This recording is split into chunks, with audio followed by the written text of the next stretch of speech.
Well, hello there. Welcome to the Bitchuation Room podcast on a Tuesday, February 18th. I am Francesca Fiorentini, still here. Thank you so much for joining. Thank you for pressing play, for jumping in the live stream. If you're here live, welcome, welcome, welcome. People in the ether, the Frantifa, new and old, the not yet initiated, and such. We've got such a great show. Paris Marx of Tech Won't Save Us podcast is back on the show. He's going to be breaking down everything DOGE. We're going to look at what the hell Elon wants. Like, what does he want? And how is everybody from Fox News to, the entire Republican Party falling in line with an unelected billionaire being self-appointed president? I mean, really, he is the president at this point. So we're going to talk about that. I'm also going to talk a little bit about one Luigi Mangione, the only other person who's got a more ridiculously Italian name than I do. Luigi, his trial begins on Friday, and he's got a little statement for the public. And I want to dig into that later. But first, of course, what I'm bitching about. So excited for that. Excited to hear what Paris is bitching about, actually. I don't know if he's ever bitched about something. Hopefully he's got something prepped. Thank you so much for being here. If you are here, make sure to give this podcast 5 stars on Apple Podcasts, on Spotify. You can also like and share the stream right now. That's super easy and free. You can ring the bell so you know whenever we're going live. You can also become a member on YouTube, or my personal preference, become a patron. Patreon.com/bitchuationroom is where you go. You get access to so many things.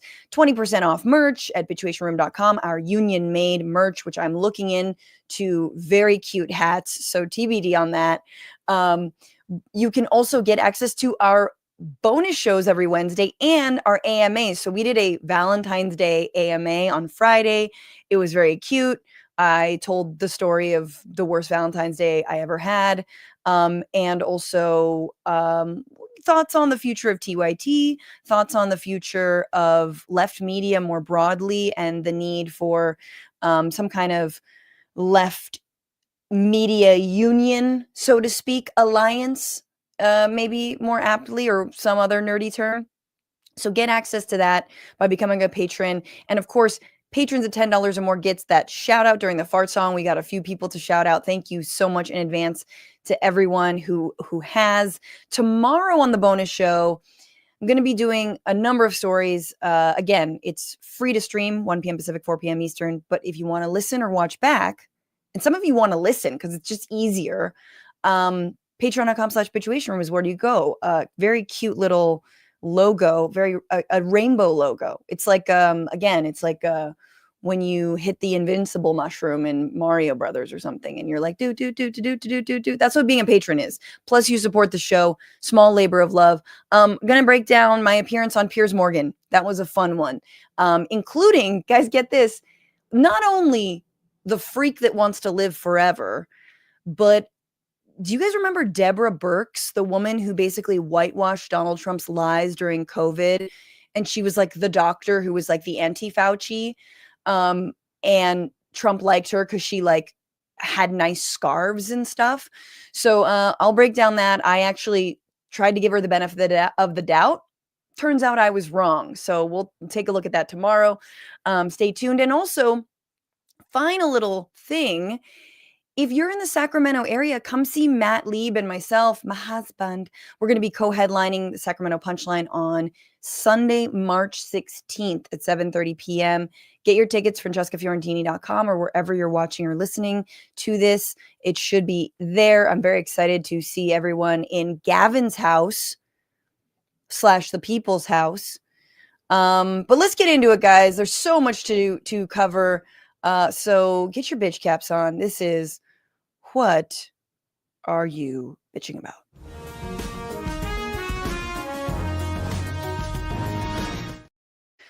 So this story just got weirder with every single layer. And initially, I was like, this is just a depressing story of some idiot racist. And then the layers got so deep that I felt like I had to bitch about it and talk about it to all y'all. So on Saturday night in Miami, a man named Mordecai Brofman, now there he is. If you're listening, very sort of cherubic with facial hair, not a lot of straight lines, not a strong chin, a little bit of a JD Vance situation. He opened fire on two people in the middle of the evening and fired 17 rounds at their car, injuring both of them, which is wild, right? And you're thinking, what is this? Just another day in America. According to the arrest documents, however, this was at 9:30 p.m. Mordecai Brofman, just a tender 27 years old, got out of his truck and opened fire with a semi-automatic handgun at a vehicle as it passed. Brofman allegedly fired 17 times, striking one victim in the left shoulder and grazing the other's left forearm. But here's where it gets a little crazy. While in custody, Brofman spontaneously told detectives that while he was driving his truck, quote, he saw two Palestinians and shot and killed both, arrest documents say. Now, what's fun about this is that that's going to look really bad in court where you're like, so I just shot him, right? Officer, I shot and killed him. Well, buddy, number one, you didn't kill them despite firing 17 rounds, my Mordecai. But to say that they were Palestinian or I thought they were, therefore that is okay, is already an insane thing to say. It's insane to say that it's okay for me to shoot these people because they were Palestinian. Now, again, the line between mental illness and racism, I think, is very fine in this country. And I don't really love giving racists the benefit of the doubt, right? You know what?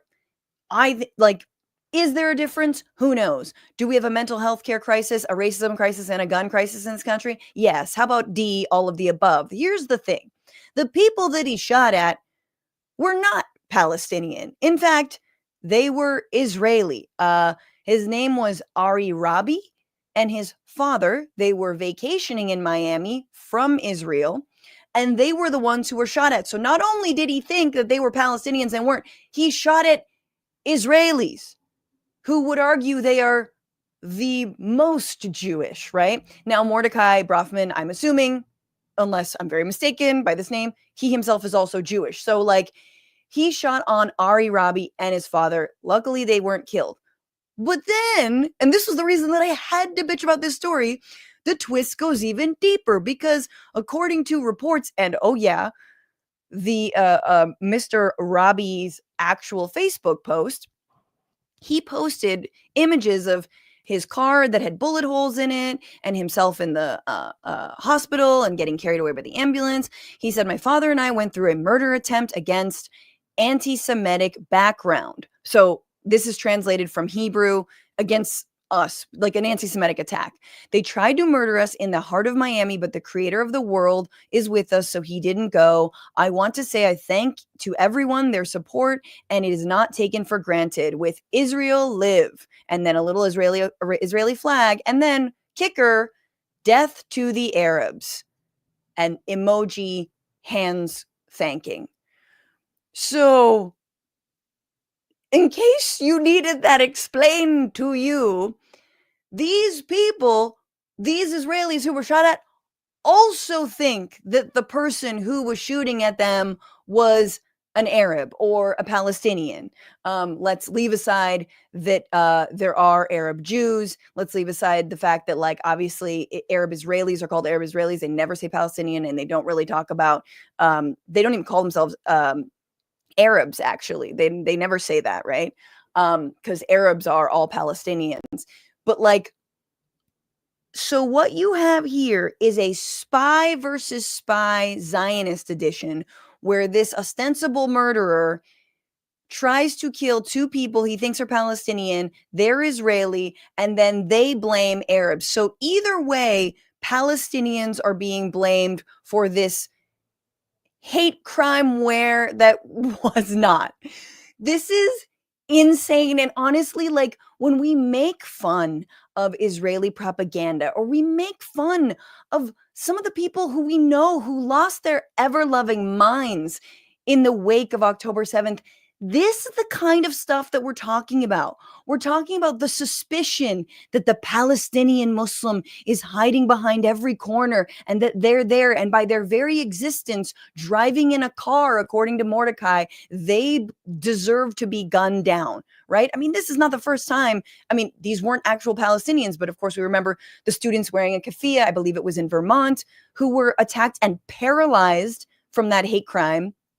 So, like, this, then the Zionists themselves, the Israelis, make no attempt to figure out who was this person? Who was it? No. It was an anti-Semitic attack, right? And they must be Arabs. Death to Arabs, just in case. I don't, like, there is no, this is such a deeply unserious ideology. Like, it, not just Islamophobia, but the Zionist Islamophobia is so deeply unserious. This, like, perpetual victimhood, despite being the ones wielding the guns, despite being the ones occupying, invading, torturing people, murdering babies in their incubators by denying them electricity, to say nothing of the schools and the hospitals targeted, on and on and on and on. This is the most, like, they are just, everything they say, every projection, they are guilty of themselves. And there's no more crystallized. Initially, I was like, no. The funniest incident has been for sure at the World Cup, where I think it was the World Cup, right? Where the Israeli thought, or the Euro Cup, where the Israeli guy thought that, like, some Brazilian guy was talking crap about Israel, and he was like, no, I was just saying the Israeli team was not good. They didn't do very well. And then he just starts chanting free, free Palestine. You guys remember that hit? Because the fragility, what do you, like, they don't even need Palestinians to demonize. They don't even need student protesters to demonize. They do it to themselves. This is the manic, hysterical paranoia of a colonizer, right? That is the paranoia of a colonizer that knows that they're in the wrong, that is trying desperately to prove that they're right, and again, is the aggressor. It's just like, I mean, Matt and I were talking about it this morning. Like, it truly is a Coen Brothers film.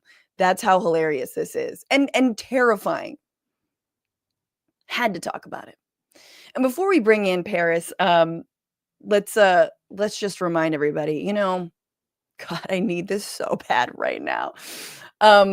Yesterday was obviously President's Day, and obviously we can skip the endless mattress sales and BS founding fathers rewriting, because the founding fathers would have actually loved some sticky, freshly farmed hemp flower from Sunset Lake CBD. That's right, guys. To honor President's Day, I guess, Sunset Lake CBD is releasing 2 brand new flower strains of smokables, Suver Haze and Sour Lifter.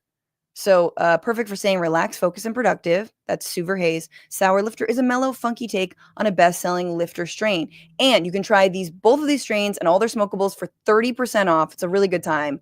I'm very curious because I haven't actually tried the smokables enough. I need to. And then I can report back. But use code NEWFLOWER, all one word, NEWFLOWER, at checkout, 30% off your smokables. Again, if these are all CBD, sunsetlakecbd.com, new flower to save 30%. Sale ends February 23rd.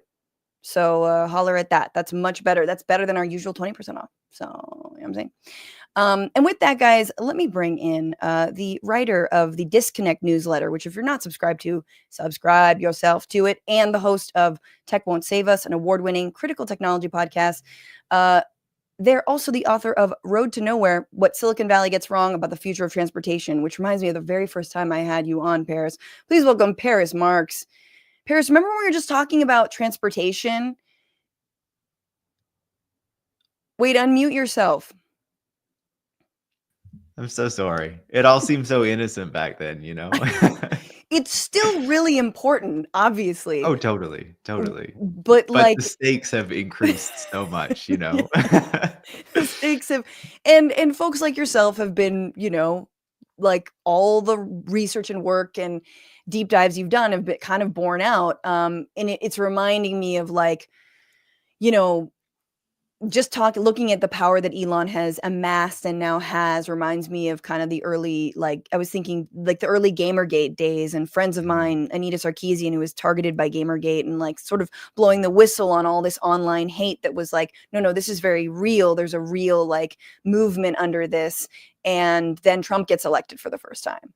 Um, and here we Yeah, are. And Elon back Musk. when back when we were all hating on Elon Musk in, like, 2017, 2018, and we're like, "When is everyone else gonna catch on?" I don't think we were hoping that people would catch on, like, when he was doing a fascist takeover of the government, like, No, kinda no. hope it might happen a bit, before that, yeah. Well, before we talk about Elon, I did want to ask you, Paris, if you were bitching about anything, because I usually bring you in just for the interview.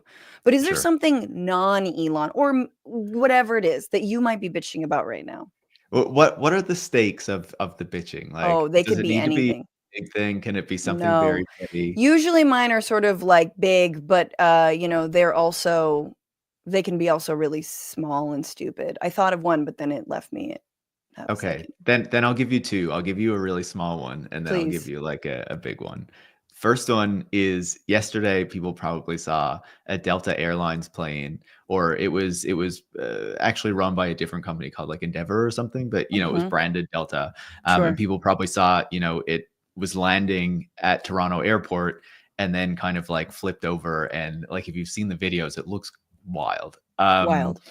Yeah, and immediately after that happens, of course, people, I'm sure, listening to your show have been paying attention to all the cuts that Elon and Trump have been doing to the government, and they had fired, a bunch of air traffic controllers just in the past few days. And I saw all these tweets being like, "Look, the evidence of Trump's policies happening before our eyes." And it's like, guys, Canada is not the 51st state, okay? We control our own airspace. Like, this has nothing to do with what is going on there. No, no, no. See, I'm on the other side of this. I don't care. I'm on the other side. I absolutely I make the connection 1 to 1. I mean, I'm not policing the air traffic controllers of Canada figure out if they say like, about or whatever, but like Yeah. I definitely blame the FAA for this one. But okay, so you're on the squarely on the like, nah, nah, nah. There's not a straight line. It's Nope. fine. It was a gust of It's not wind, fine, which but happens. no, you know what? I initially thought it was a gust of wind, okay? But I saw the videos this morning, and that does not look like a gust of wind. Did What not it look like looks like wind. is more like the plane coming in too fast, and then maybe there was an issue with the plane as well, because you see, like, it looks like its landing gears kind of like, I don't know, It have looks like some it's landing issues. on its butt. Yeah, yeah, and then it just starts to roll and, a wing comes off and, yeah, it's just I mean, wild, thank but God for snow though, because I was like, there was a lot of fire. yeah. So if that was very hot ground, I can imagine conductive ground. I can imagine it would have been a lot worse. Um, yeah, man. I don't know. I feel you on but it's like okay, Listen, there's like been I'm eight. not There's been saying 8 different yeah, I aviation know. incidents.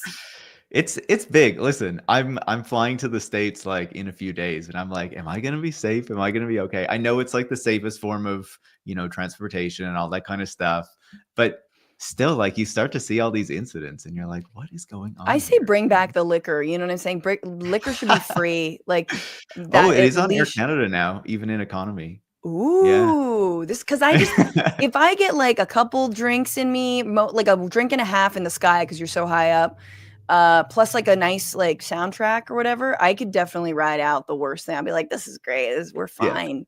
We're fine. I'm fine on planes, like, it's all good. Yeah. I'm not. I'm like the most nervous flyer. I like No one time way. a 9-year-old held my hand. I was like, "Thank you, small child." Um Paris, we gotta get into some stuff, but unless there was just something else you're bitching about. Was that the big You know thing or the what? small thing? Uh, God damn it. that was the small thing, yeah. The big the big thing What? is just like, obviously America going after Canada all the time. It's driving me crazy. We haven't done a story on it actually, but like because it all Really? seems like bluster. But Yeah. now, Well, we're feeling it up here, like at least, I guess if you think about it this way, like the United States has been like our closest ally, and like, Canadians and Americans have so much in common. And now it's like out of nowhere, the government of the United States is threatening us with like 25% tariffs on everything that we export to the country, which would like have huge economic ramifications up here, is talking about, seizing us and turning us into the 51st state. What was he threatened? I think it was a 50% tariff on any cars made in Canada the other day.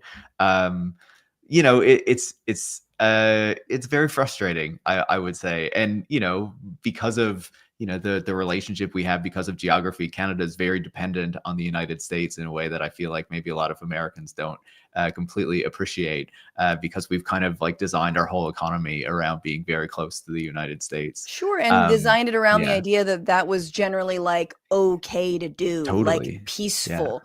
But it feels very like Putin-esque, you know what I mean? To be like, absolutely. I'm just going to do land grab in nearest place, Yeah.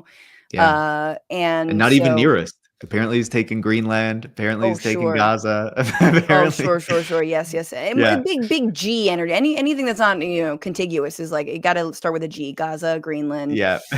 I don't know what else. Galway girl. I don't know. But Panama Canal, is that yeah, the the Ganama, definitely the Yeah. Ganama Canal.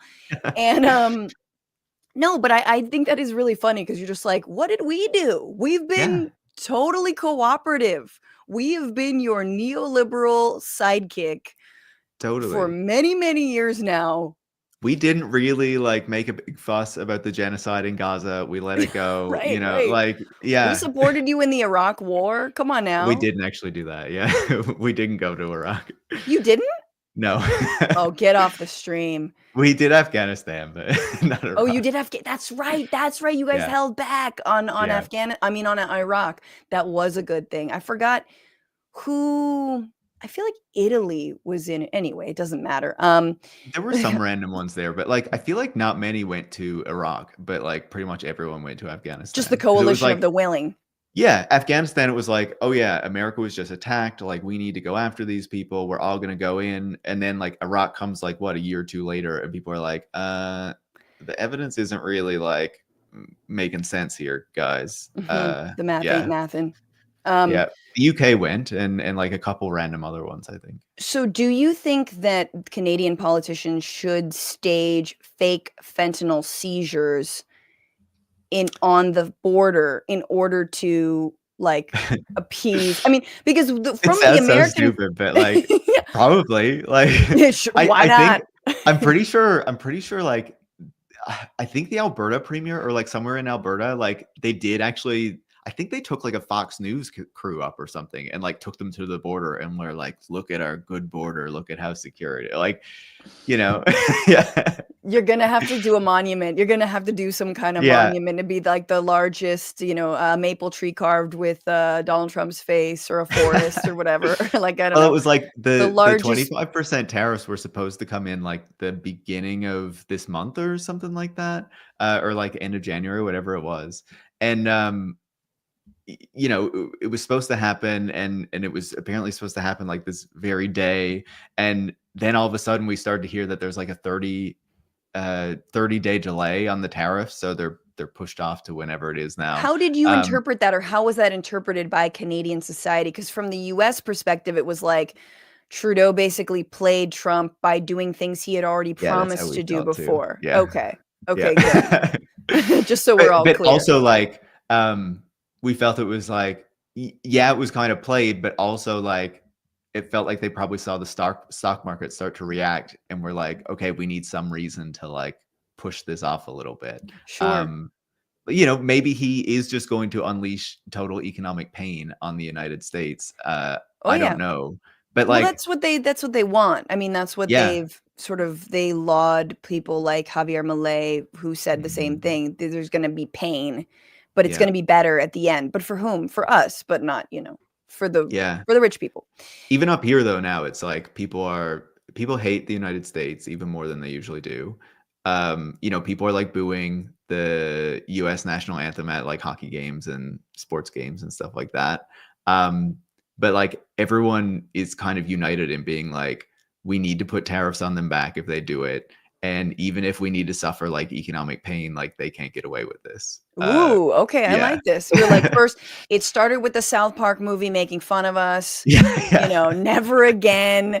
Like, let's go. I Yeah. mean, meanwhile, or you should kick out a bunch of American refugees because there's a lot of them who are like, I don't later, know. Are we like, that mean? We probably still only kick out like brown people, yeah, that's like, true. That's true. That's true. Yeah, yeah. yeah, yeah. You'd have to offer them up as tribute. But I do really like that there's like some like okay, Canadian pride. It also could be a Yeah. fun moment for, some of the like, what was it, the truckers and the like the right wing, the like basically the Canadian MAGA who are Yeah. kind of gaining steam. And this can be a fun moment of like, all right, well, you guys have to be nationalistic too at some point. Yeah, well, that's the thing too, right? Is like it's completely upended the politics in like 2 months. Yeah. Because like the Conservative Party was like mid 40s in the polls, and like the Liberal Party, which is the governing party right now with Justin Trudeau's party, was like in the 20s, Yeah. So the Conservatives were like going to get this stomp a majority at the next Yeah. election, and now it's like completely changing, and like the Conservatives are like tanking in the polls. Justin Trudeau has resigned and the Liberal Party is like picking a new leader at the moment. But it's like He's like wearing seeing blackface again. Like he feels he's like he just hasn't feeling gone that himself. far, Yeah. That's amazing. See, I Yeah. really appreciate this insight because like, yeah, we haven't really looked into it very much, because it's like Canada or whatever. Yeah, I know. It Just doesn't kidding. matter, Yeah. Totally kidding. Please make space for me. I'm probably gonna move to Vancouver or Toronto. Everything else is just who There knows. you go. The most expensive ones. Yeah. Yeah, just the Yeah. places that are gonna gouge me as much as Los Angeles. Let's Absolutely. let's get into it, Paris.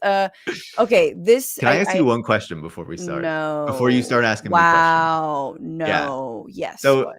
I know you mentioned it in the intro, okay? So What? maybe this is content for a future cast, but I Hell saw yeah. a clip of you on Piers Morgan Yes. with Brian Johnson, the crazy guy who wants to live forever. What was it like interacting with that man? I have to ask you that. Like, Well, it was actually pretty fun because he is not used to speaking on a panel where he's not the main slice. right? So the fact that he had to interact with like a plebe who isn't a multimillionaire or billionaire was, I think, really jarring for him. And so he was like, he even tweeted at me like, I was rudely carpet bombed and interrupted. And I was like, because he actually was asked pointed questions, and then he kept on saying the same thing that he always, I'm the most measured man in the world. And it was terrifying, but also kind of an easy little fly swat situation. Fascinating. Would he be pro RFK Jr. or anti? Oh, he was super pro. I mean, because this is someone who's like probably stands to gain research money, right? Yeah, I guess. A government contract into living forever. Yeah. Will raw milk help you live forever? Sure, He exactly. will test it on his body. Yeah. Well, I'm going to do a little bit of a dive into him tomorrow because he also measures how long his Taps mics night boners are. Yeah. And his sons, I believe. Yeah. Sorry to inform you of this information. Yeah. No, like the predators are just in front of us. Like the groomers are right here. They're out in the open. We see them. They're telling us that they do it. Like, what the hell? I measure my night boner versus my son's night boner. No. After he gives me my infusion of young people blood. Yeah. Yo, seriously. Okay, let's do this because you haven't been here since we've done this. This is what I'm calling Orange Man Bad. Wait, let's start. Okay. Can Donald Trump grow facial hair? Dude, that's such a good question. I think maybe just in the Hitlerian sense, like just right there. That's got to be some disease. There's got to be someone out there who can only grow a Hitler mustache and has to shave it like every 15 minutes. Okay, this week in Orange Man Bad, Orange Man fires 400 FAA employees just 2 weeks after a deadly midair collision, as we were discussing, and hours before a Delta Airlines plane flipped over while landing in not our airspace, Toronto. Somehow Happy we're clear on that. No one was killed miraculously, but as passengers evacuated, one could be heard screaming, "What race was the pilot?" Are you serious? No. Orange Oh. Man cuts funding for special ed programs that help disabled students transitioning out of high school, which is ironic because the cuts are funding Elon, a disabled man trying to transition into becoming a popular kid in high school. Orange Man's Parks Department is slashing 4,400 jobs, or 10% of the staffing. The woods are about to get real stabby, people. Netflix documentary shares are surging. The Orange Man forgotten Vice President J.D. Vance went to the Munich Security Summit to parrot a bunch of Putin talking points, a Kremlin elegy, if you will. And the Orange Man is set to appear for a joint interview with Sean Hannity alongside Elon Musk. I feel like I'm getting big Will Smith, Jada Pinkett Smith vibes where they're going to discuss their entanglements. Stay tuned. And that is Orange Man Bad.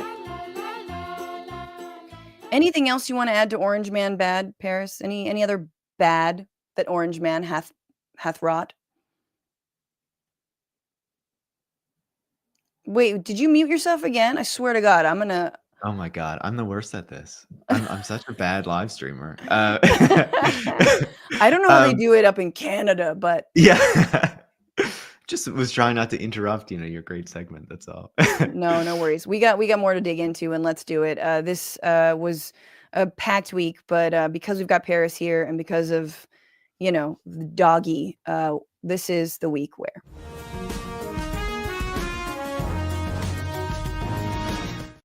Okay, so this is definitely the week where of who the hell is in charge of Doggy, or Doge, as they say. Who runs Doggy? This is the big question that everyone's asking, including people on Fox News. Take a look, Paris. It seems there's being a lot made of what Elon Musk's role is actually at DOGE.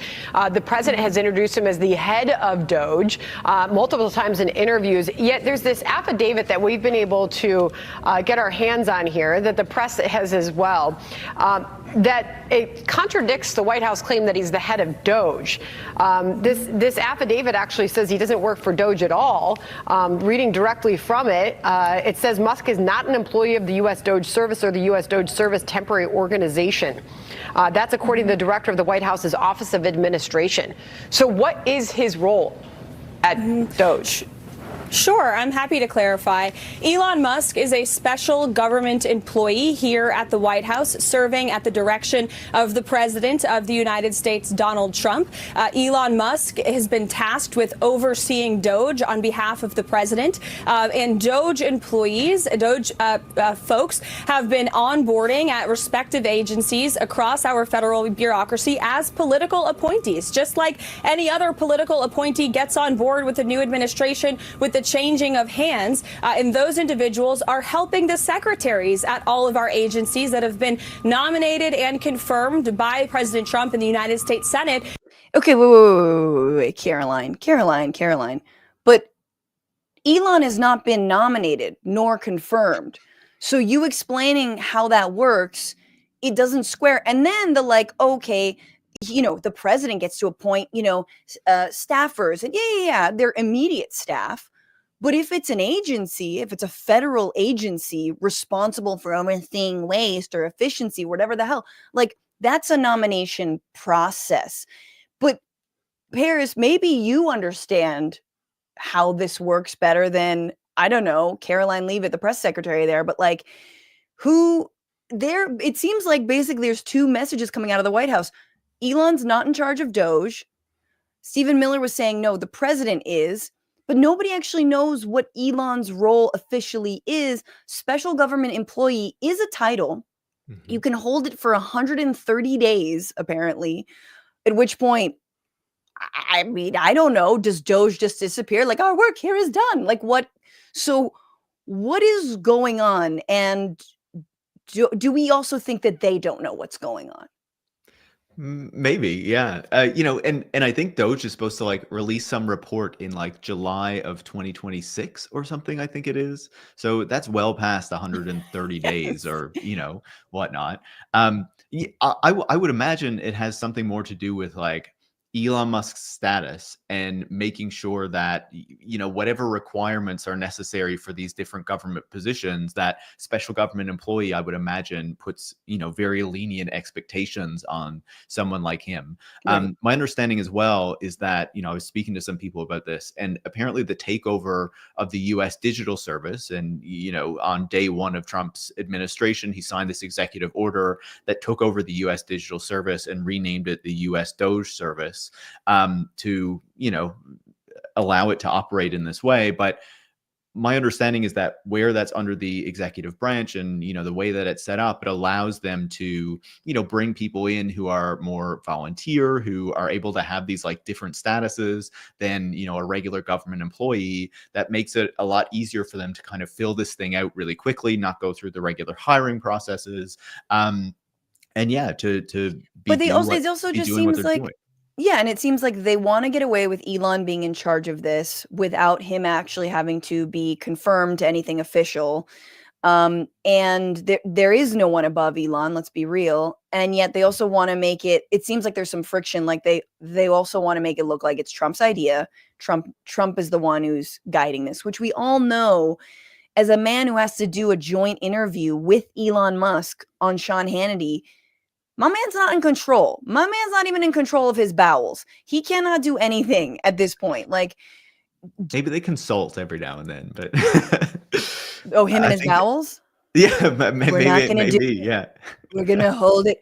So there, but yeah, okay, now, Paris, you've been tracking Elon for Yeah. years now, and so and it's very clear that Elon is absolutely in charge because of how Doge or Doggy is being run.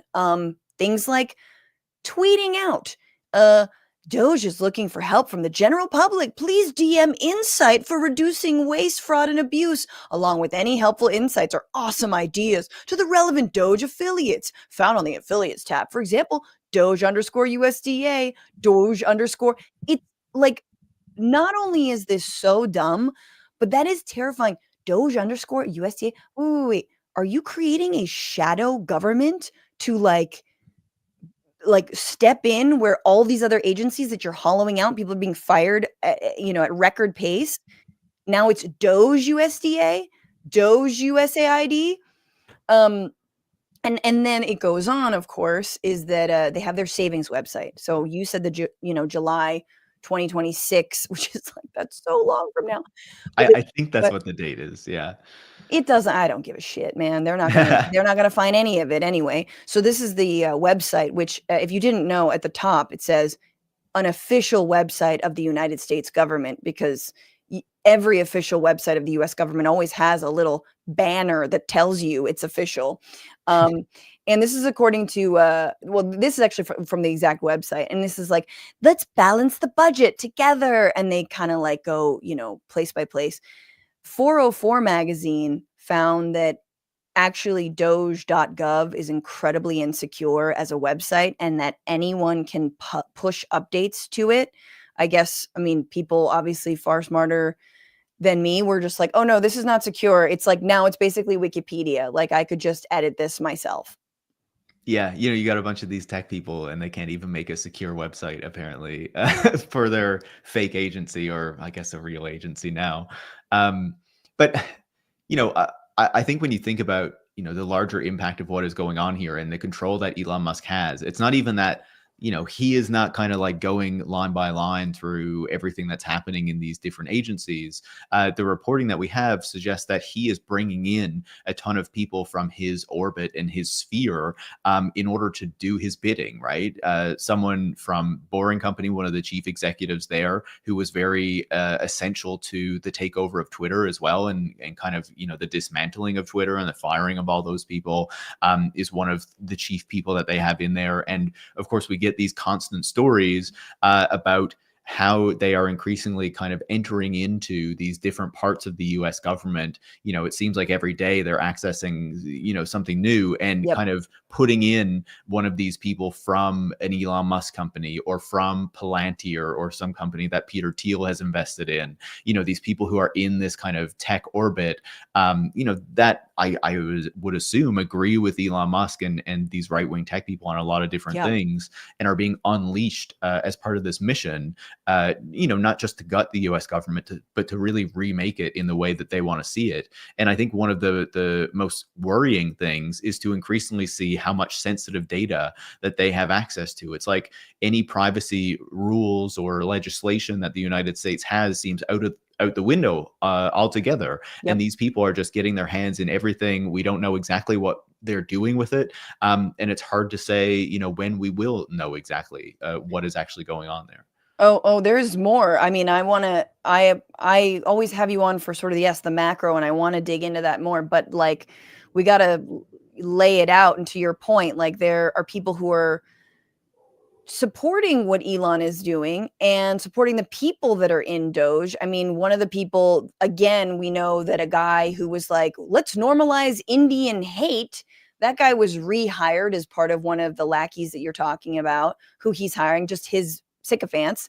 Another guy is this guy named Gavin Kleger, who basically published a Substack praising a guy named Ron Unz. Ron Unz is infamous for wanting to make English the national language. And he wrote something called Our American Pravda. It's published on his website, the Unz Review, that includes striking comments denying the Holocaust, questioning 9/11, and engaging in anti-Black racism. Kleger before also reposted white nationalist Nick Fuentes, disparaging a Black child. He's also called Secretary of State Hillary Clinton a slur, demanded public military tribunals and executions of undocumented migrants who commit crimes. So these are the kinds of people who are now getting access to our IRS information, right? Our tax returns, like this ilk of folks. And yet somehow we're kind of in this dance, right, Paris, where it's like so much media, including like Reuters, right, which, is its own like very conservative outlet, but is saying like calling Doge, in an effort to reduce waste, right, and sort of like parroting the line that Elon and Trump are sending out there. But like, we're in this moment of like, are they going after waste, or is this ideological? Now we know it's ideological. Absolutely. But the way it's being presented to the public is still, no, it's going after waste. And I just have to play this for you, because this is the kind of like bending over backwards hoops that Fox News, for example, is engaging in to excuse what Elon is doing. Elon Musk had access to all that stuff when he was running PayPal. Right. And also, and if you're going to trust anybody with rooting out waste, fraud, and abuse, wouldn't you want it to be a guy who really doesn't need your money? Right. He's so rich. Yeah. He doesn't even want money. Oh my God. He doesn't even want money. If there's one thing about Elon's like trajectory, it's like, wow, this guy doesn't even want more money. Never. It's Never not done like it. he justifies the accumulation of wealth and, not investing in social programs and stuff because we need it to go to Mars or some bullshit like that.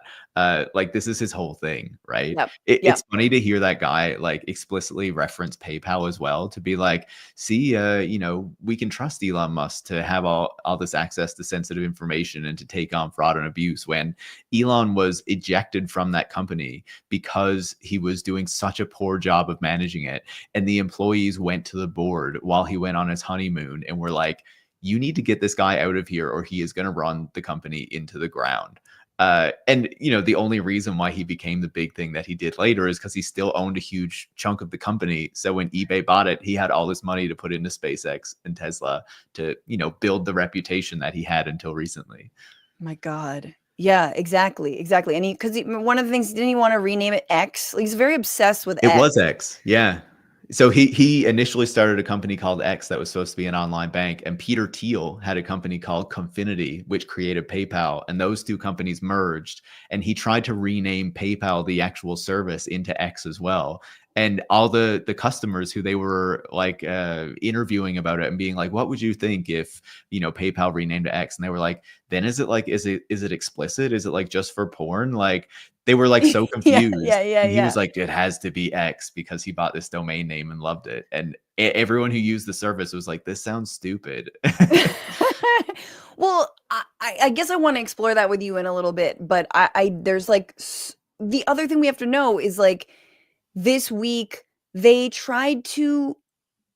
basically fired a bunch of people who work for the National Nuclear Security Administration, which maintains our 3,000 nuclear warheads, supervises new nuclear warheads, has a $25 billion annual budget, and around 2,000 directly hired employees who manage more than 55,000 contractors that play an integral part in warhead production and maintenance.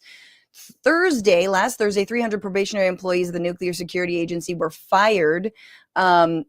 50% fewer than 50 people at the agency had been fired, and most had administrative and clerical roles. But on Friday night, at least some of the laid off staff members at the agency were told to come back to their jobs. A person said on the condition of anonymity, in part because Paris, I don't know, like being like a global hegemon is just like so much work. Being like having all these nuclear warheads, we're like, oh my God, when can we drop them on a, brown nation? We have to update our nuclear arsenal because you can't just let nuclear warheads sit there. So there was like, I think a couple years ago, massive infusion of money to do that, which I think is dumb, but like you at least have to maintain them. So it does feel very Elon-like. I remember at Twitter, it was like he fired a bunch of people who were integral to how Twitter even functioned, then was like, oh, crap, and then rehired them. Please come back. Yeah. Except They're now doing it's the our same thing as nuclear the government. warheads. Yeah. And there was another agency too recently. I can't remember which one it was, where one of the media organizations interviewed a bunch of people who were fired from their jobs. And they were like, they fired people who were considered probationary employees, assuming that meant that they were like all new hires. But anyone who recently had a promotion also counts as probationary, so that you can like, within the system, move them back to their previous role if it doesn't work out or whatever. Right. So they also fired all these like very like been at the agency for 25 years, know exactly what they're doing kind of people, because they assume that anyone who's on probation must be like new in the last 30 days. So stupid. Like that's just like that. I feel like this is like management 101 of like business management 101. Like, what does probation mean? Right? Like this, oh God. One of my favorite stories was how they thought that a bunch of people who are like 150 years old are getting Social Security payments, but it's actually just because of the way that the old computer system, who all these new programmers don't actually understand like how it works. So, if there's not a date, it defaults to some date in like the 1800s. So they thought that meant that all these people who are 150 years old were getting Social Security benefits, when they just didn't understand how the system works. This is like fucking Y2K all over again. Everyone's like, oh my God. That is so funny. Yeah. So funny. And of course it's got Musk's fingerprints all over it. But to your point, yes, other orbiting tech trolls are making excuses for Elon. So it's not just Fox News. It's people like the CEO of Palantir, who you mentioned, which is, can you explain a little bit maybe about what Palantir does? What I know is they're basically like a massive surveillance company that works with like defense contracts and weapons manufacturers and things like this. Yeah, pretty much they take a lot of the data, if there's like this mass data collection apparatus that like, a lot of surveillance companies would have, that a lot of government agencies like the NSA would have, say the FBI, the CIA, things like that, they're surveilling they're getting in all this data. They need some way to process that data and to theoretically understand what is going on in it. So Palantir makes these like platforms, these tools that supposedly inject all this data and kind of make it readable, make it understandable to, you know, these various agencies. And as you say, they initially worked with, say, you know, Department of Defense and, you know, particular, you know, intelligence agencies. And they had like border contracts and things like this. Exactly. Yeah, exactly. Border contracts. Increasingly, they have been moving out into more like, I guess, what we would consider like civilian use cases or whatnot. So they're trying to get a lot of access to health data. They had a contract with the NHS in the UK that was very controversial. And of course, now they are bidding for contracts with health in the United States and trying to get access to a lot of that health data too.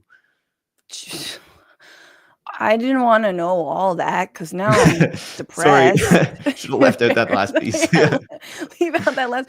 Okay, well, so this is how, like, you know, people who stand to gain from an Elon Musk presidency, let's call it what it is, or DOGE, this is how they are excusing it. So here's Alex Karp on Squawk Box. Point, given the fraud, waste, and abuse we know is there, 90% of the country's like, get rid of that fraud, waste, and abuse.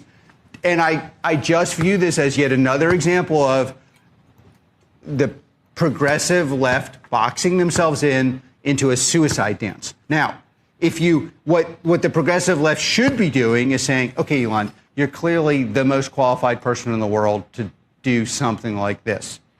We want to. Okay, wait. Why? What has he ever done that's been like this before? Other than there's tanking no Twitter. reason Like, to believe this. You're the most qualified. Who says?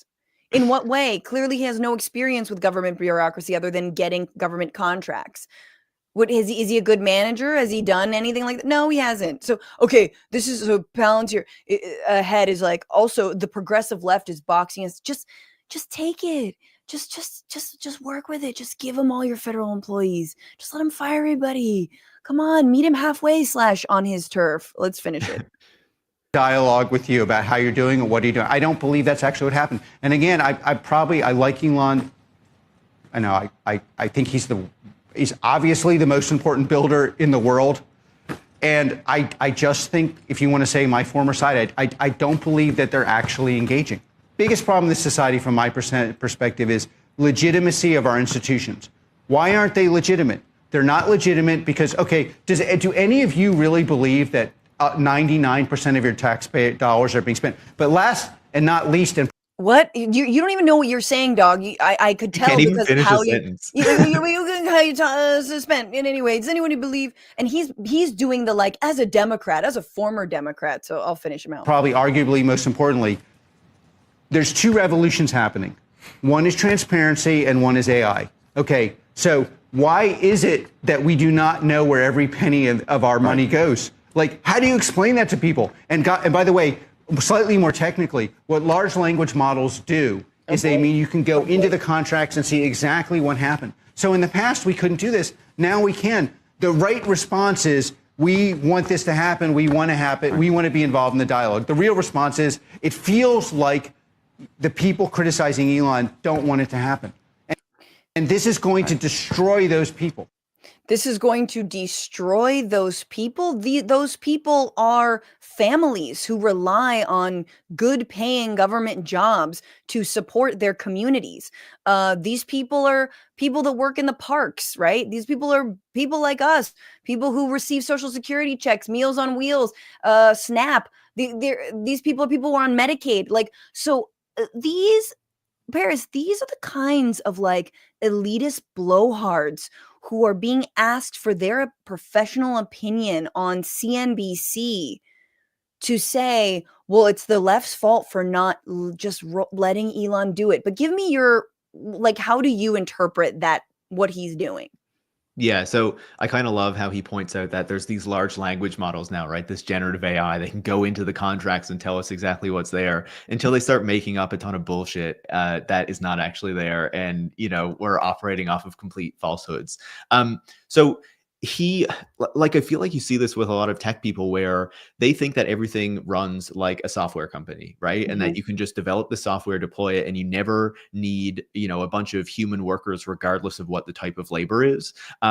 Completely ignoring the fact that, yeah, I'm sure there are probably some inefficiencies in government, but like a lot of the tasks within government do actually take like human labor, and some things are just not very productive because of just inherently how they work, and you need that like human review and that human like ability to figure out what is actually going on there that a computer cannot provide, right? That an AI system cannot provide and will never provide. But also it's so unnecessary. I mean, you've tracked how unnecessary AI is, and they're basically just selling, this is a bad, but like, like windshield wipers on a submarine type thing. Like, this is so stupid, and it's all to inflate their own assets. It's all to like make up for the Nvidia stock that, tanked and crap like that. But it's like the Treasury actually was doing a very good job at getting people paid on time, right? It was doing a good job of making sure like money was allocated, contracts were respected. Elon Musk should know that. He's one of the biggest beneficiaries of government contracts. So this is my question to you. Why? Why is he doing this? Because does it have to do with the things we were talking about earlier, wanting to privatize maybe a payment system in which he benefits? I've heard stirrings of maybe turning X or Twitter into a bank. Like, does it dovetail with crypto? Like, what do you think the end game is? Yeah, the original X company was an online bank, right? And he does want to bring that back to a certain degree.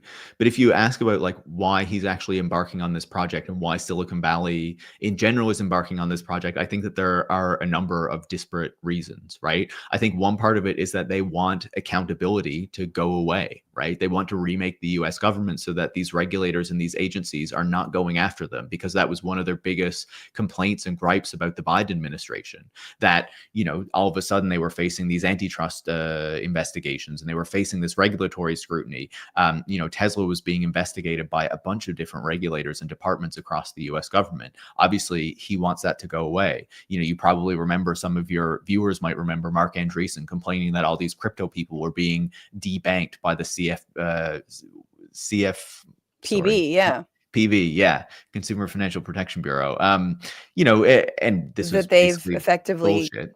Yeah, hollowed and out. they've gutted it now, right? But they have these like particular issues with these different parts of government that are designed to hold people like them to account, especially as they have become some of the most powerful and wealthy people in the world. But there is something deeper there too, right? I think a lot of these people do buy into a lot of these right-wing narratives, and have become somewhat radicalized over the past few years, where, the tech industry is very much aligned with like the Heritage Foundation and the project that they want to, embark on and have been embarking on within the US government to really gut it in many ways. Certainly there are some disagreements between the tech industry and, say, the MAGA movement, right? The tech industry to a certain degree is more open to like immigration and things like that. It's particularly skilled immigration.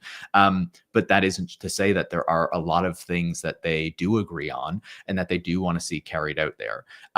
They want to wield the US government to serve their interests. And we've seen that very clearly in the statements of people like Mark Zuckerberg, Tim Cook of Apple, and Elon Musk, where they want the US government to go after regulators in the European Union and other countries as well that are going to target US tech companies. And one other thing I would say on that as well, going back to Alex Karp of Palantir, but also that Elon Musk has been doing and these other folks, is that they also want to reform the US government so the US government, basically contracts from them for a lot more things. We've seen a lot of talk about the US government adopting AI in order to, deliver services and all this kind of stuff as they're gutting a lot of employees. That's one piece of it. But they also want to massively reform not just NASA, but the Department of Defense more broadly, and the contracting and procurement that occurs there, to make sure that, all of these hundreds of billions of dollars that are going out to like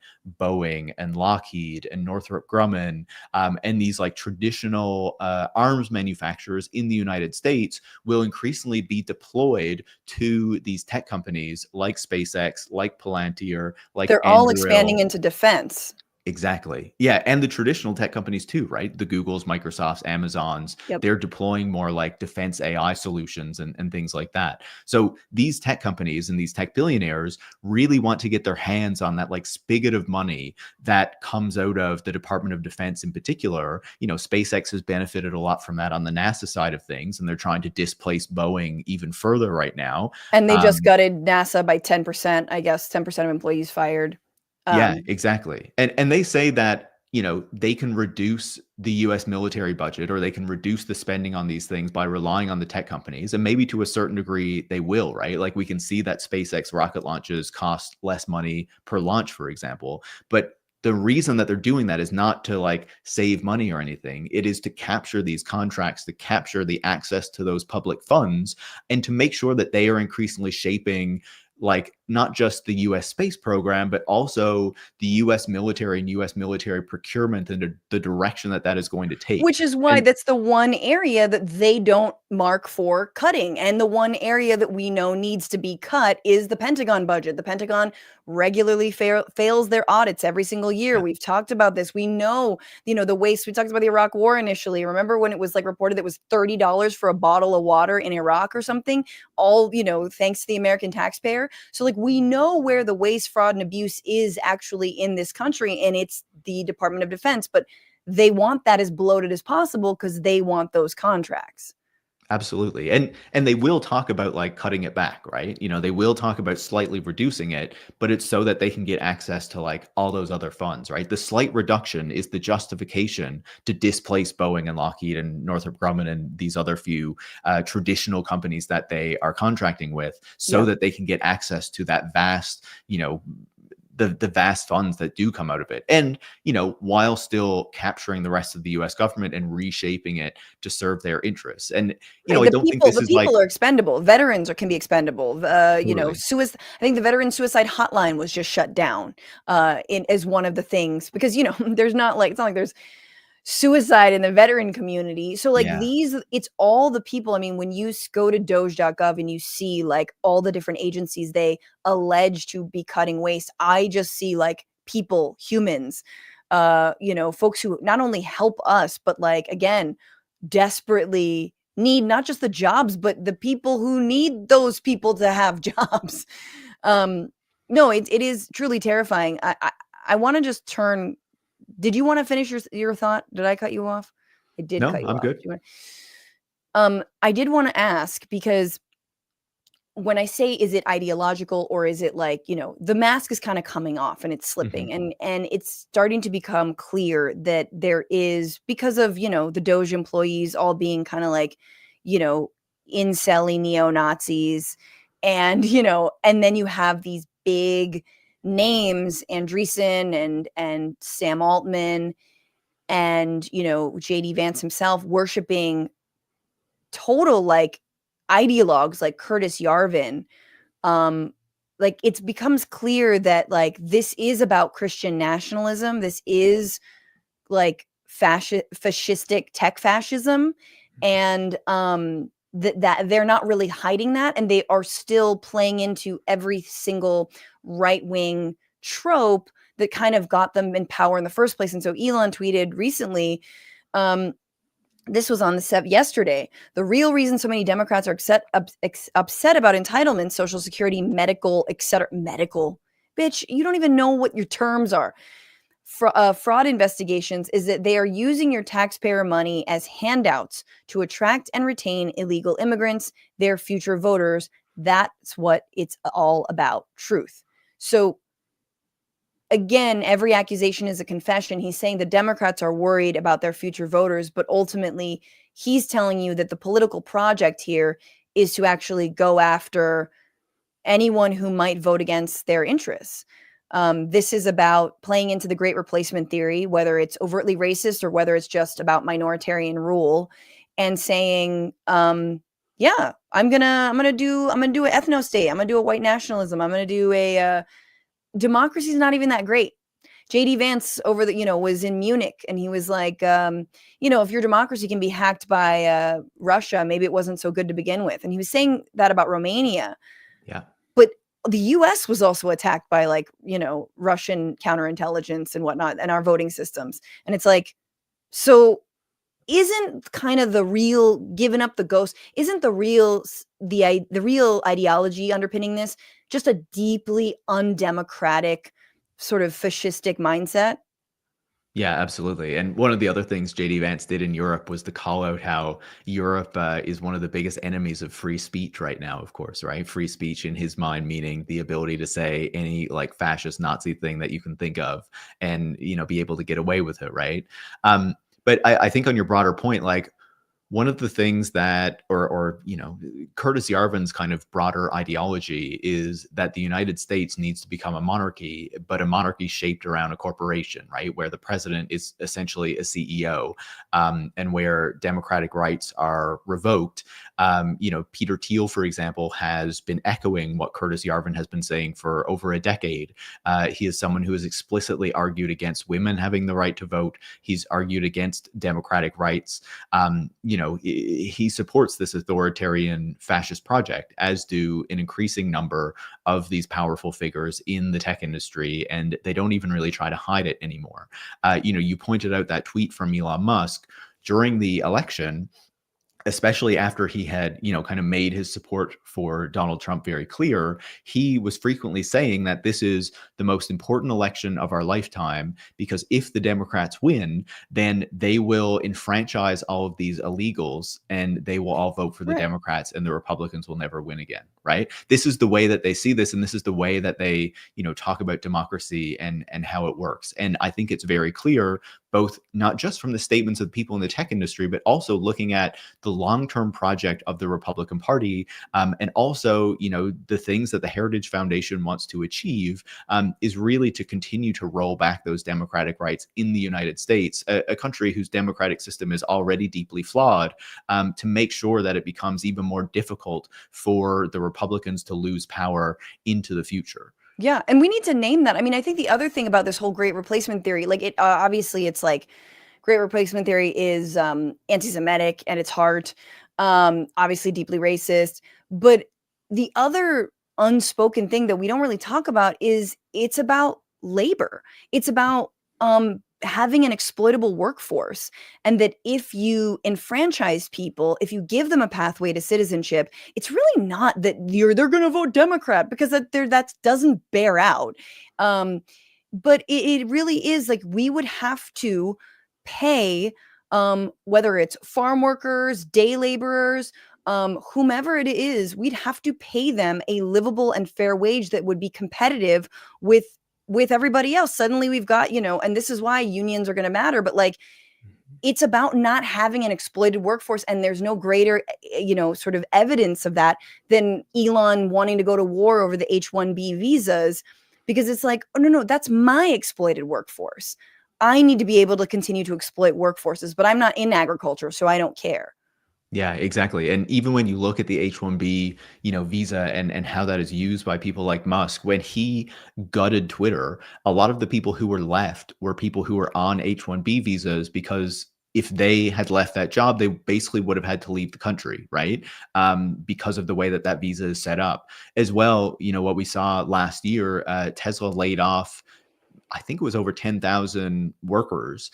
And at the same time that it was engaging in those layoffs, it was requesting an increase to the amount of H-1B visas that would be available to it, to bring in more foreign workers on these restrictive terms to replace the workers that it was laying off, right? The American workers. Yeah. So we see very clearly that Elon Musk engages in this, and all these people do, right? This is kind of very typical capitalist practice. Yeah. I mean, I think the other thing is like, it's like we also have to move beyond this, like they're a threat to democracy. No, they don't believe in democracy. That's it. Yeah. I think what you said, like they believe in revoking democratic rights. They believe in revoking civil rights, as a part of. It's also like, yeah. They have this really warped view of the future, right? And what the future should be and how we achieve it. They think that there is an existential threat to humanity, and that the only way we are going to combat that is to develop very advanced AI systems that potentially we will eventually be able to merge with or turn our brains into computers or whatever, and that we need to colonize other planets so that if something ever happens to Earth, we have, this kind of colony What do set they up on think is the Mars. existential threat, though? Is it climate change? And they're just like, No. but we can't stop. Yeah. So what is it? What's the threat? People having too much power? Asteroids hitting the Earth, or AI becoming too powerful and we They're don't the ones who control are it. I know, empowering I know. AI. What the You could see how it doesn't make sense, right? Like, but this is But like their kind isn't of that so tech? techno-religious worldview. Exactly. Techno-religious worldview, but which is, when you have a hammer, everything's a nail. We're going to create a problem or point out a problem that simply doesn't exist. To your point about this Brian, whatever the hell his name was, the guy who wants to live forever. Like, that's not a problem. Like, he's got shirts that are like, don't die. Get a doctor, get preventative medicine, like, get affordable treatment. That's how you don't die. I mean, it's a perfect example of wasteful money. And these are the people who are telling the government that they're wasting and they're trying to get to Mars. The fuck? You're wasting, you're trying to get to Mars. You can't even take advantage of the natural resources without destroying them that planet Earth gave you. You're telling us you want to go to fucking Mars? Fuck you, man. Like, seriously, that's so That guy Brian Johnson who you mentioned, there was a story recently that one of the drugs he was taking to like suppress his aging or whatever, new clinical studies came out showing that actually it makes you age faster. So he had been taking this drug that did the total opposite. But like, speaking of what you're talking about with like Mars, right? This is their justification for why they need to capture so much wealth, right? And so much political power. They say, we need to be some of the richest people in the world because we are saving humanity and all you dumbass idiots do not even realize it. So we need to take away your democratic rights. Like, this is the kind of way that they would self-justify it, right? So that we can save the rest of you basically from yourselves, right? And from these other existential threats. I think this is my question. Like, do they have thoughts of what happens to the masses? Like, do they delight in the idea that folks will die? Do they delight in the idea that folks will be just sort of like workers eating their 3 pellets a day and kind of go home, or to whatever sort of like, sleep tray they're allowed to rent at the company's expense? Like, what, you know what I mean? Like, yeah. What is their plan for the masses of people? I would say they largely don't care or don't think a lot about the masses of people, right? They're very focused on themselves and humanity as, this kind of abstract concept, not as actual, 8 billion people who inhabit this planet. And that is quite clear when you read like the philosophies that their ideas are based on, things like, long-termism in particular, this term that they have increasingly kind of embraced, where, it's this very utilitarian philosophy that basically says, people today and people living a million years from now are basically of equal value. And so if we can take actions today, even if they harm people who are alive today, that will increase the likelihood that people will be alive in millions of years and that will have expanded to the stars, then that is worth the pain that people will feel today because we have guaranteed humanity's future. Right. And like, this is the really warped way that they see it. Yeah, I think that it's why I don't like when people call themselves like futurists. I'm like, I don't even know what that fucking means. And I hate that term. I think it's really corny. And I'm also not a big space person. Sorry. I'm really pro telescope or like any. I know James Webb was apparently like a homophobe, but like, I love that thing. I think it's great. It's really dope. Yeah, just rename it, just rename. Exactly. But I love the images. It's beautiful.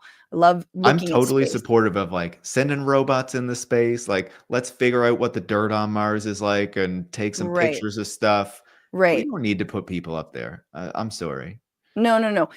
But I think that's exactly, you put your finger on it, which is like, we're the chosen ones. We're going to be the ones to get us to Mars or do these other things. And everyone must suffer so that we can do that. So that we can, plant some potatoes on Mars, like, Matt Damon, and have them all go to shit and then or we can even dream. We did that will one day happen. Yeah. We did it. I love this red uninhabitable planet with no water. Shut up. Earth is I was so talking much- to people who are like more, I don't know, up on the space stuff, right? And DOGE has started targeting NASA. And Yes. one of the things, and Elon Musk has started to say, like, the moon mission needs to be thrown away and we just need to focus on Mars. But if you talk to people who actually understand this stuff, they will tell you that if we're going to Mars, the mission to return to the moon is essential because there's so much learning that comes out of returning to the moon before going back to Mars. And they were like, it's probably because Elon Musk and SpaceX have this contract to deliver this lunar lander that they have not demonstrated. And like, it's pretty clear they're not going to deliver on time, but they don't want like to have to admit that. So if the program gets canceled, then they never have to admit that they don't actually like have this thing ready or it's not going to be ready on time. They don't have a lunar lander ready? Yeah. You can't even land on the moon. That should be like, this is like, there's gradations of like what you need to be able to do. You know, that's like a blue belt situation. Like, you know, Mars is black belt, you know, whatever, or something like that. You got to get to the moon first. What's wrong with you? Paris Marx, fascinating as always. Everybody needs to check out Paris's work, but where can they do that? Yeah, absolutely. I have a podcast called Tech Won't Save Us. I also have another one called System Crash that I started recently. I have a newsletter called Disconnect if you want to look that up. And these days I post a lot on Blue Sky is kind of my main spot. Yes, I've been following you there. I love it. So what's the difference between your pods? What's the crash?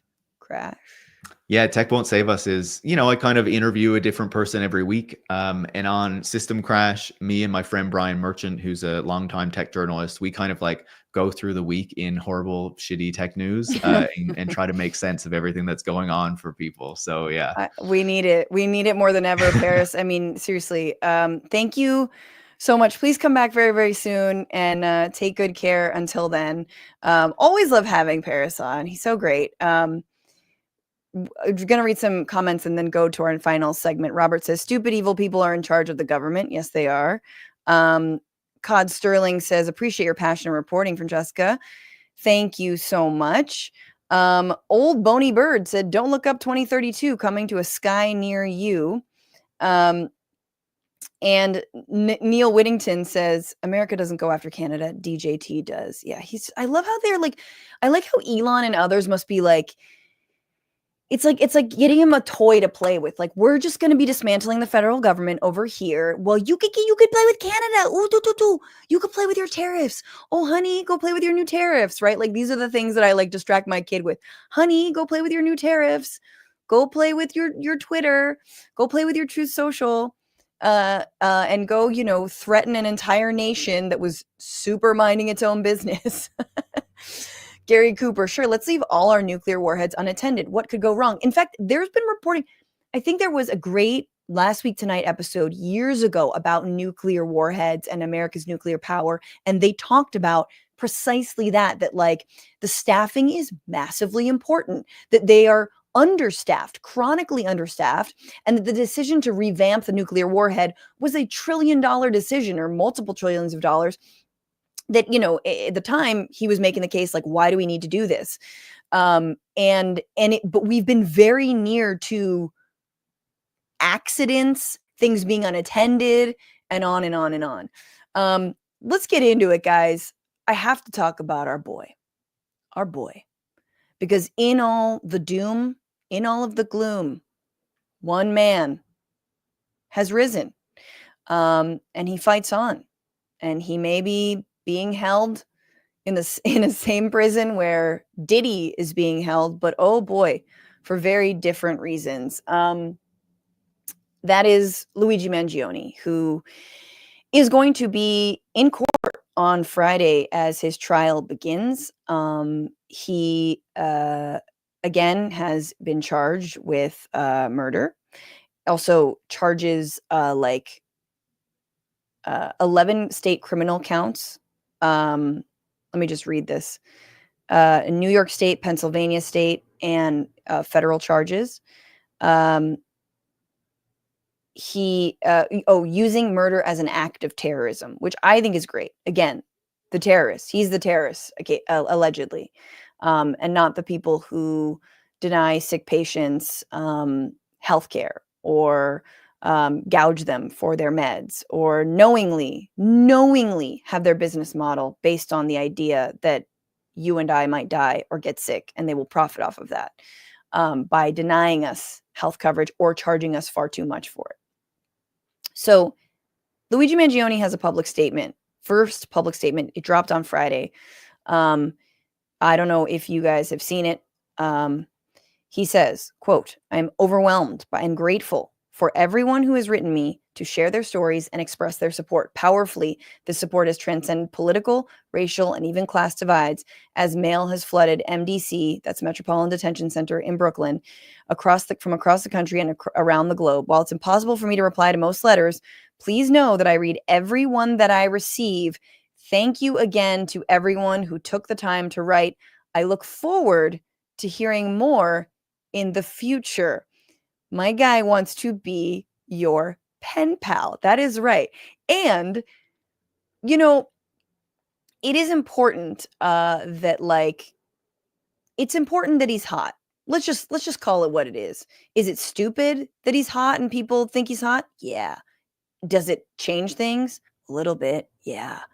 And in fact, the New York Times they are reporting, the New York Times, they are not reporting it, but there's leaks that the New York Times is telling their journalists to not use photos of Luigi.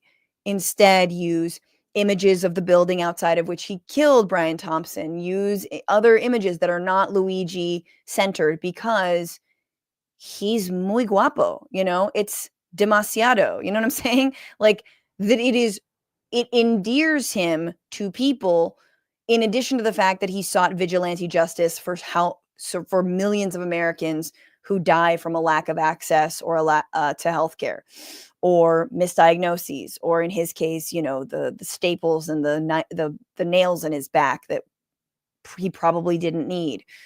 And there's massive sympathy. This is from a little bit ago. This is maybe earlier this year, but actually in January, young Americans sympathize more with the CEO shooting suspect, Mangione, than the victim. 81% of students say they have an extremely or somewhat negative view of Thompson, the victim. But who they sympathize more with, 45% of respondents chose suspect Luigi Mangione, 17 chose Thompson, 37 said neither. So again, not a majority, but 48% of people polled said they viewed the killing as totally or somewhat justified. Those findings chime with an Emerson College poll, which found that 41% of voters under 30 found the killing acceptable far more than any other age group. And I will say, as someone who doesn't believe in this kind of vigilante justice, I do think that for generations that have grown up with mass shooting drills, who know people who were in mass shootings, who were killed, whose schools were subjected to them, the kinds of violence that we've told children to normalize, and then when they grow up, they are kicked out of off their parents' health insurance, left to fend for themselves and buy it on the marketplace, or get a job that that they stay in only and solely because it has health care. You're going to desensitize people to a lot of the violence coming at CEOs. And look, it is a psychic break. It is a cultural break to have Luigi Mangione being thirsted after to this degree. I wasn't ready for this break. I wasn't clear how people felt. But even just cursorily, even just liberals who are all about him, it's pretty wild. So his case is Friday at 12:15, Center Street, New York, New York. I've been there. People versus Mangione. Monday, February 24th, Commonwealth versus Mangione. Again, that's Pennsylvania. And Wednesday, March 19th, USA versus Mangione. He's pleading not guilty. Did I mention that? Not guilty. And you can see why, because of the amount of public support. And if there's a jury, they might be persuadable. If there's people who listen to people like Bill Burr, who said this, which made a lot of waves, but kind of interesting. There is so much fucking money in this country. And there's so much work being done, And if you work a full fucking week at a job, you should be able to pay your fucking rent. You shouldn't have to go out and get a fucking job and still be struggling. It's bad for the country because then the kids don't see their parents and they're not getting the upbringing that they need. It's so fucking, these fucking billionaires, they need to be put down, you know, like fucking rabid dogs. They're like rabid with fucking greed and just going out and just dividing everybody. They're rabid with greed. That I think we've just proven in the last segment, talking about the number of tech billionaires that will do anything to further their own wealth. But the whole, they need to be put down like rabid dogs. I mean, look, I will just say this. Dogs, when they are euthanized, it's a good ride out. It is not necessarily gunning them down in the street. It's a nicer, it's more pleasant. So like, I'm not, you know, euthanasia is actually quite kind. There's lots of sedatives. People on death row, people who are put to in lethal injection don't get sedatives, right? We know that, right? Obviously I'm joking, but seriously, like the fact that that is controversial to say, that like billionaires are dividing us. What more do they want? They're ruining this country, and that maybe if they weren't around, it would be a good thing. It's like, yeah, I mean, I prefer taxing them out of existence. I don't think billionaires should exist. But if you wait long enough, there will be people who take matters into their own hands. And I'm not here to control the memes on that. Guys, this has been a Tuesday Bituation Room. Thank you so much for being here. Thank you for all of your support. Love all y'all. Thank you, Grumpy Dragon. You're truly incredible, my guy. Just Julie said, mod love. Thank you, Todd Roy. Indeed, thank you, Todd Roy, over on YouTube. Oddly Magical Brandy, AI relies on a ton of exploited human labor in Africa and South Asia. They tag and label sources to train models, including disturbing content. Yes, God, we've known that, but it's very worth repeating all the time. Derek Graham, is there any validity to the story by Greg Palast, shafted blacks out of vote? I think Greg Palast is doing incredible work. I do think that we need to follow the amount of voter suppression. It is seen as like sort of, oh, you're trying to relitigate the election if you look into the suppression. I disagree. I would like to have him on. I don't know, you know, it's like Democrats don't even take voter suppression seriously. It's like Democrats keep on asking, you know, Black Americans in the South to support them time and time again. And they love it when, you know, Georgia gets flipped. No thanks to them. It was really thanks to grassroots organizers. But it's like, well, what are you going to do for them? When are you going to take voting rights seriously? When are you going to take voter suppression seriously? Why isn't that high on your list? And so once again, we are being let down by a party that every election lauds democracy, says we need to protect the right to vote, and then when in office and when in power, does very little to enshrine that right, and does very little on a local and regional level to make sure voter suppression doesn't happen. So I do think Greg Palast, I mean, maybe he knows people who are taking it seriously, but I would like to have him back on to discuss, and everyone should follow Greg, obviously. And with that, let's thank all the patrons, the new members, everybody over on Twitch with Lay Fart Song.